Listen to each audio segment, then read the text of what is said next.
Pada suatu hari Rasulullah SAW ditemui oleh malaikat Jibril. Rasul pun bertanya, "Ada apa wahai Jibril?" Jibril menjawab, "Wahai Muhammad, sesungguhnya hari ini Allah Subhanahu wa Ta'ala sedang mengobarkan nyala api neraka, dan seluruh para malaikat amat ketakutan. Mereka tidak tahu harus bagaimana. Untung aku ingat," kata Jibril, "bahwa engkau Muhammad adalah sumber cinta dan sayang Allah Subhanahu wa Ta'ala kepada alam semesta.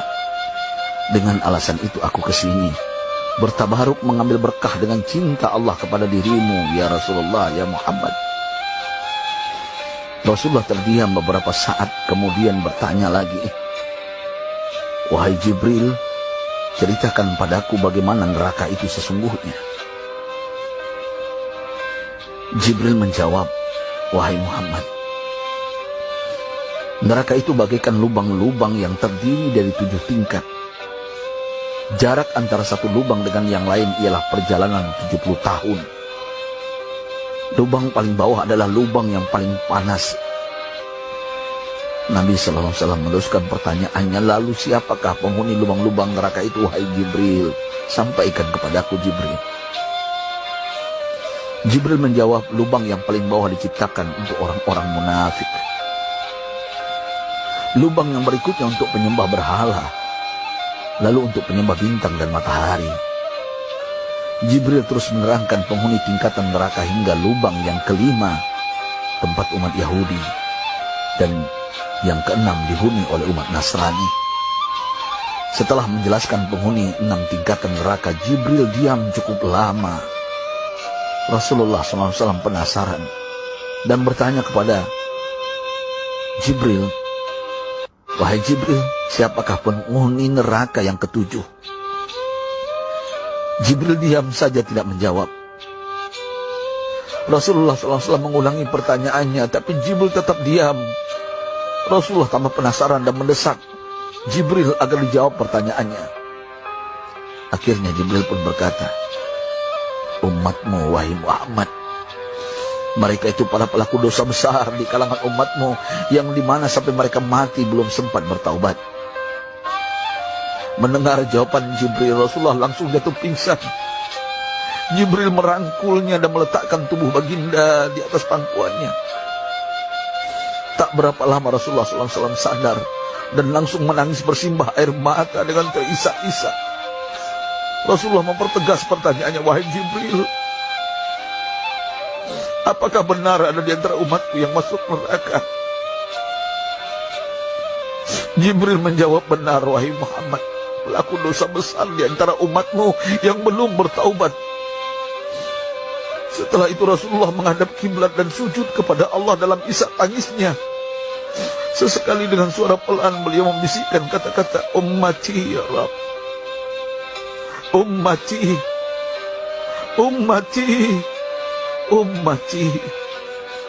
Beliau SAW tidak mengangkat kepalanya dalam keadaan seperti itu selama 3 hari 3 malam, kecuali setiap Bilal bin Rabah mengumandangkan azan, barulah beliau bangkit untuk menjadi imam, dan setelah itu kembali sujud lagi. Pada hari ketiga Abu Bakar menyadari hal ini, beliau mengetuk pintu Rasulullah dan mengucapkan salam 3 kali, namun tidak terdengar jawaban. Abu Bakar sedih dan berseru di hadapan pintu Nabi besar Muhammad SAW, "Apakah ada jalan untuk masuk ke rumahmu ya Rasulullah?" Tetap tidak ada jawaban. Di jalan Abu Bakar bertemu sahabat Umar. "Mengapa engkau menangis wahai Abu Bakar?" kata Umar.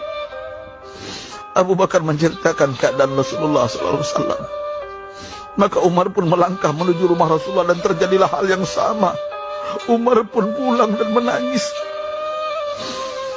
Di jalan Umar bertemu sahabat Salman Al-Farisi. Dengan terisak Umar bercerita kepada Salman hingga membuat dia amat sedih, namun tidak berani mengulangi hal yang sama. Salman melangkah menuju rumah Fatimah radhiyallahu anha dan menceritakan hal itu. Setengah berlari Fatimah menuju rumah ayah tercinta dan mengetuk pintu sambil mengucapkan salam. Mendengar suara lembut putri tercinta, sejuklah dada Rasulullah. Beliau bangkit dari sujud dan membuka pintu. Alangkah terkejutnya Fatimah melihat Rasulullah, ayah tercinta, amat kurus dan pucat. Fatimah memeluknya lalu menangis. Wahai ayah, apa yang terjadi? Mengapa engkau amat sedih seperti ini? Rasulullah kembali menangis dan berkata dengan suara lirih, wahai Fatimah, belahan jiwaku, bagaimana mungkin aku tidak sedih sedangkan Jibril mengatakan akan ada kelak umatku yang akan masuk neraka. Subhanallah, betapa besar cinta Rasulullah kepada kita umatnya. Sahabatku, Rasulullah mencintai kita. Antaman ma'aman ahbabta, engkau akan berkumpul dengan orang yang kau cintai. Mari kita mencintai baginda Nabi besar Muhammad SAW yang mencintai kita, umat yang tidak rela kita masuk neraka. Mari kita mencintai beliau dengan berselawat. Sahabatku, sampaikan, Rasul mengajarkan kepada kita, man dalla ala khairin falau mislu ajri fa'ili. Siapa yang menunjukkan kepada kebaikan, maka dia akan mendapatkan pahala seperti orang yang mengerjakannya. Mudah-mudahan ini menjadi pahala jariah bagi kita.